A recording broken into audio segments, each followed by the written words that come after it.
analisis varian topik yang ke-10. Okey, dia tidak soalan analisis varian ni dia lebih mudah sikit, tapi kerja dia banyak. Untuk menyelesaikan dia punya soalan ni kalau buat secara manual, banyak kerja, banyak pengiran yang perlu dilakukan. Maknanya dia lebih agak cerewet lah berbanding dengan ujian hipotesis dua sampel. Tapi anda tak ada pilihan. Oleh kerana ini adalah kursus statistik secara akademik, anda perlu tahu secara teori dia, secara manual ya. Sebab dari segi amalan ya, analisis ni akan dibuat dengan menggunakan apps, dengan menggunakan perisian paket statistik. Jadi kalau pelajar yang ambil modul ekonometrik, dia akan jumpa balik ujian-ujian, konsep-konsep yang dia belajar dalam ujian dalam statistik dan matematik. Cuma aplikasi dia kurang pengiraan, dia akan gunakan perisian. Itu saja. Okey, apa itu analisis varian? Analisis varian masih ujian hipotesis. Cuma kali ni kita ada satu jadual baru, nama dia jadual F. Saya tak nak pergi secara detail topik muka surat yang kedua, ketiga ni. Dan seterusnya saya nak pergi terus ke contoh nanti, jadi anda akan nampak secara dia lebih memudahkan. Sebenarnya benda ni mudah, tapi teori dia agak sukar. Okey, andaian dia seperti biasa, populasi normal, populasi mempunyai varian yang sama, walaupun varian tersebut tak diketahui, kita andaikan sama, dan sampel dipilih secara bebas dan secara rawak. Okey, maksudnya populasi mempunyai varian yang sama, kita ada lebih daripada, ni adalah kes untuk kalau kita ada dua populasi dan ke atas. Dalam topik yang ke-9 tu, kita terhad pada 2 sampel saja. Topik yang ke-8 hanya untuk 1 sampel. Dan jika kita ada 2 sampel dan ke atas, 3, 4, 5 dan 6, selalunya analisis varian akan digunakan. Di sini ini contohnya kita ada beberapa populasi. Daripada beberapa populasi tersebut, akan diambil bagi setiap populasi dia akan mempunyai setiap populasi mempunyai parameter mu dan sigma. Kemudian kita boleh ambil sampel. Daripada sampel kita boleh dapat statistik X bar 1, X kuasa 2, 1 dan seterusnya. Begitu juga untuk populasi yang kedua sehinggalah populasi yang kekit. Jadi dia tak ujian ni dia tidak terhad pada 2 populasi saja. Dia boleh menggunakan sehingga banyak populasi pun tak boleh digunakan analisis tersebut, cuma kaedah pelaksanaan dia akan jadi agak sukar. Dan dia tidak semestinya N1 tak semestinya sama dengan N2 dan seterusnya. Saiz sampel bagi setiap populasi tersebut tak semestinya sama. Cuma dia mesti sampel bebas. Sampel bebas, salah satu maksud sampel bebas ialah sampel tersebut diambil daripada populasi yang berbeza. Okey. Jadi ujian hipotesis ni ialah ujian hipotesis namanya analisis varian skala, one way analysis of variant, dan dia hanya ada satu H0 dan satu hipotesis alternatif sahaja. Jadi dah tidak ada isu lagi sama ada dia ujian satu hujung ataupun ujian dua hujung. Kerana dia hanya ada satu saja H0, di mana H0 mengatakan min semua populasi yang terlibat adalah sama. Kalau kita ada 5 populasi, ada min populasi satu sama dengan min populasi yang kedua, ketiga, keempat dan kelima. Itu yang dikatakan oleh H0. Manakala bagi hipotesis alternatif mengatakan sekurang-kurangnya at least akan ada satu min populasi yang berbeza dengan nilai min populasi yang lain. Kurang-kurangnya ada satu. Maksudnya apa? Kemungkinan ada satu saja yang berbeza, ataupun ada dua saja yang berbeza, ataupun ada tiga saja yang berbeza, ataupun ada 4 saja yang berbeza, ataupun kesemua min populasi tersebut adalah berbeza di antara satu sama lain. Itu saja hipotesis null dan hipotesis alternatif. Jadi senang untuk awak tahu. Bagi analisis varian, dia hanya nak uji sama ada min dia sama ataupun min dia tak sama. Sebab di sini tidak ada bagi analisis varian ni tak ada lagi ujian satu hujung sebelah kanan, satu hujung sebelah kiri, ataupun dua hujung. Dia hanya ujian hipotesis terhala saja nama dia. Okey. Konsep dia lagi apa? Okey, ini maksud min populasi sama. Bila semua populasi kita andaikan bertaburan normal, min populasi sama, maksudnya min dia akan berada di tengah-tengah dan kelok dia mungkin akan berbentuk seperti ini. Okey, kita boleh nampak perbezaan dalam kelok tersebut. Min dia sama, cuma varian dia saja yang berbeza. Varian boleh berbeza, tapi min dia sama, jadi dia akan berada di atas satu titik tengah dia sama. tapi tak semestinya scalar tersebut bertindih antara satu sama lain. Sebab varian dia kemungkinan berbeza. Ini contoh mean populasi tak sama. Sebenarnya kita belajar tadi, bila kita lukis scalar tersebut, dia tidak mean dia tidak berada di tengah-tengah. Kemungkinan dalam contoh ni hanya mean populasi 1 dan 2 sama, tapi mean populasi 3 berbeza. Di sini ketiga-tiga mean populasi adalah berbeza. Macam mana nak buat analisis variance hala ni? Dalam analisis variance hala ni, selalunya akan digunakan jadual yang dinamakan sebagai jadual F. Kerana di situ kita ada statistik ujian F. Jadi, kalau sebelum ni kita ada statistik ujian Z, kita ada statistik ujian T, tapi bagi analisis variant, kita hanya gunakan statistik ujian F sahaja. Yang maknanya dalam analisis variant ni tak ada T, tak ada Z. Dia hanya ada F sahaja. Hanya satu sahaja statistik ujian F.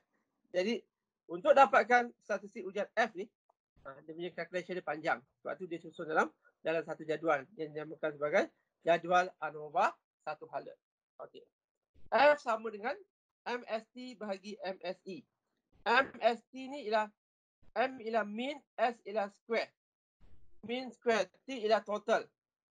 Jumlah kuasa 2, jumlah purata kuasa 2. MST. Bahagi dengan MSE. M ialah apa ni? T tu bukan total. T tu ialah treatment. Treatment tu maksudnya dia dalam sampel. Dalam sampel yang sama. Bahagi dengan MSE. MSE ialah mean square error, jumlah kuasa 2 galat, iaitu perbezaan di antara antara sampel. Tadi dalam sampel, sekarang antara sampel. Cuma untuk dapatkan F, formula dia ialah MST bahagi MSE. So macam mana nak dapatkan MST? Macam mana nak dapatkan MST ni? Nak dapatkan MST, dia adalah sama dengan SST bahagi dengan K tolak 1. Apa itu SST? Dia akan berada di sebelah ni. Maksudnya MSE sama dengan SSE bahagi N tolak K. Apa itu SSE? Okey, sum of square bagi error bergalat. Okay, dia ada rumus dia. Rumus dia pun panjang juga. Nanti saya akan tunjukkan. Nampak? Itu kaitan dia. Jadi untuk dapatkan MST, kita perlukan MST dan MSE untuk dapatkan F. Nak dapatkan MST dan MSE, kita perlukan SST dan SSE. Okey, pembawa dia ialah K tolak 1. K ni apa? K number of group ataupun bilangan kumpulan. Bilangan sampel. Berapa sampel yang awak ada? Jadi kita kena bagikan tolak dengan 1. N ialah apa tu? N ialah jumlah sampel secara keseluruhan. Oleh kerana kita ada banyak sampel dalam ujian ni, kita kena jumlahkan semua sampel tersebut. Berapa saiz sampel dia, kita akan dapat N dia. Di sini ialah, kalau sebelum ni N ialah saiz sampel. Kali ini N juga adalah saiz sampel, tapi ialah saiz untuk semua sampel yang terlibat dalam analisis. Kalau awak ada 10 sampel, maksudnya awak perlu jumlahkan saiz sampel bagi ke 10 sampel tersebut. Jadi itu yang maksud N. Di atas K tolak 1, di bawah N tolak K. Jadi SST, SSE ni nanti saya akan tunjukkan apa itu SST, apa itu SSE. Dalam jadual, ini kedudukan dia.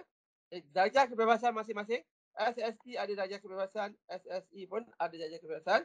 Dalam K tolak 1 dengan N tolak K. Maka sum of square bagi total, ini untuk total sum of square dia. Jumlahkan SST dengan SSE, kita dapat total. Dan N tolak 1 ni bersama dengan K tolak 1 campur dengan N tolak K. Jadi kita dapat N tolak 1. Jadi di bawah, macam mana nak buat keputusan? Kita perlu gunakan jadual F. Nanti kita akan lihat jadual F. Jadual F, kita perlukan F juga sama seperti Z, sama seperti T. Ada ada darjah kebebasan. Cuma darjah kebebasan bagi F ni unik sikit. Kalau lihat kat sini, kita perlukan aras ketian seperti biasa. Aras ketian tak perlu bagi 2. Dan darjah kebebasan dia yang pertama, F ada 2 darjah kebebasan. Darjah kebebasan yang pertama ialah K tolak 1. Manakala darjah kebebasan yang kedua ialah N tolak K. Dia sama dengan nilai yang kita perolehi dalam konteks ni. Nampak? Degree of freedom Yang pertama, K tolak 1 ini adalah darjah kebebasan. Darjah kebebasan untuk F. Darjah kebebasan pertama untuk F. Yang kedua ialah degree of freedom bagi error. N tolak K ialah darjah kebebasan bagi darjah kebebasan bagi yang kedua bagi F. Ini bentuk darjah F. F tidak berbentuk normal, F berbentuk pencong ke kanan.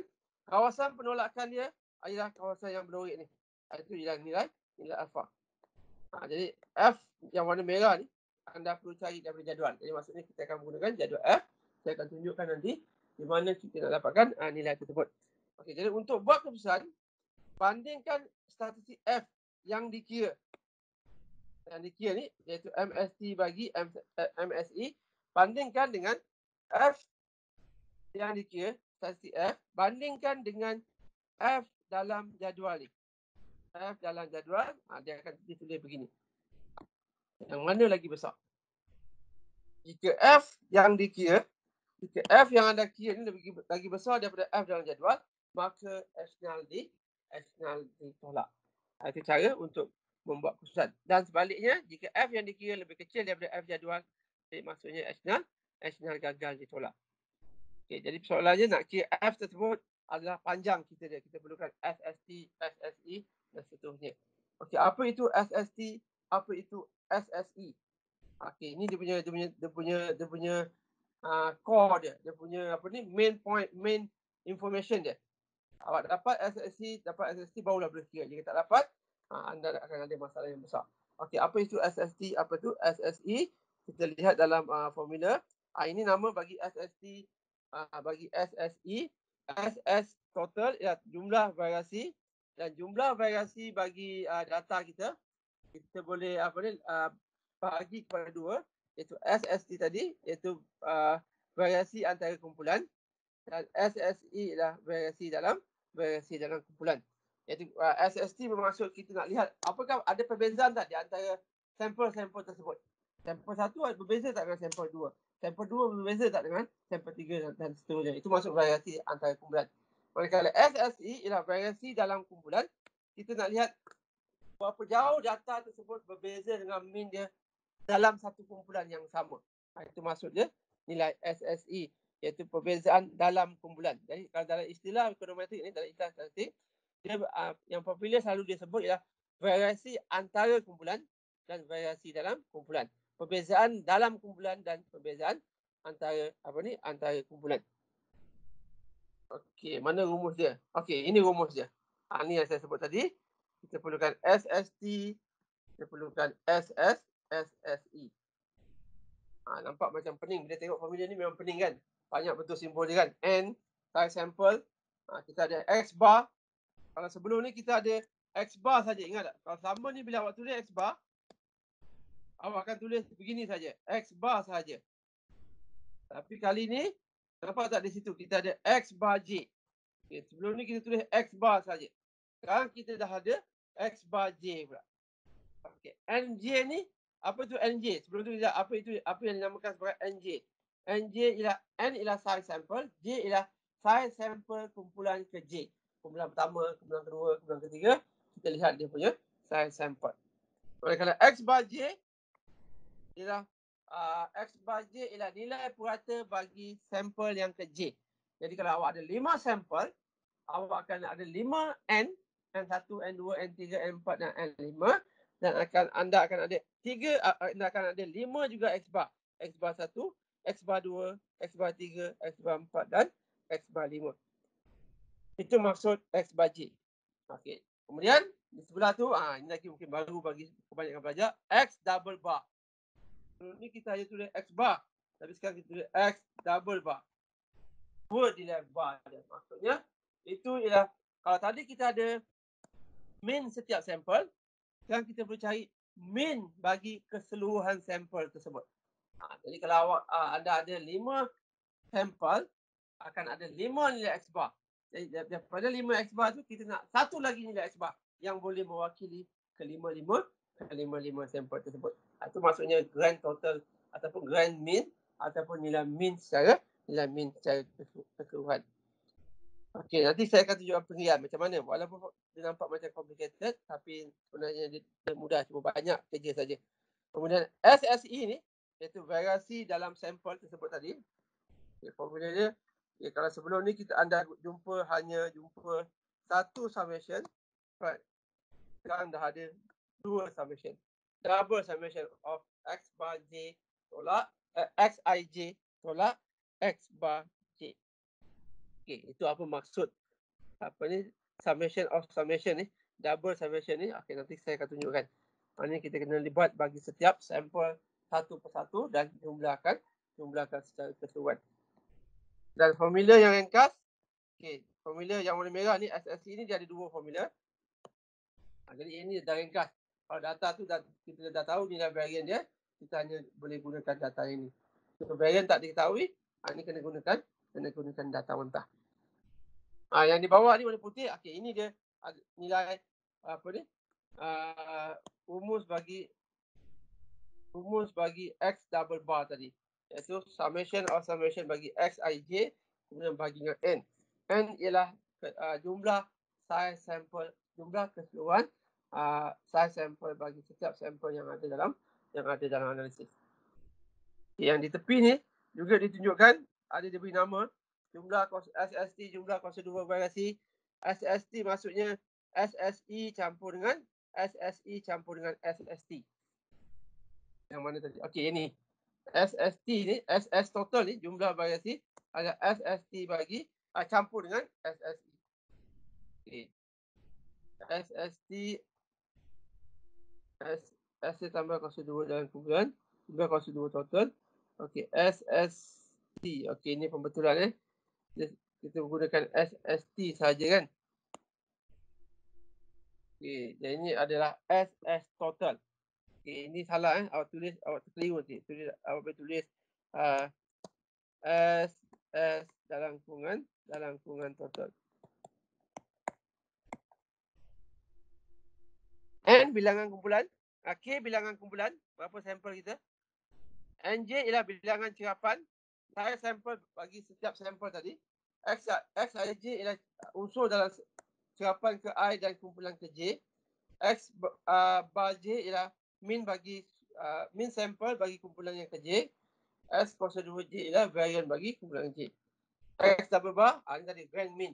Ataupun nama dia ialah min utama, min bagi keseluruhan sampel yang ada. Okey, daripada tadi, ini rumusan tadi, kita perlukan MST. SST bagi K tolak 1, MSE bagi SSE bagi K tolak 1. Kemudian daripada MST dan MSE barulah kita boleh dapatkan statistik F tadi.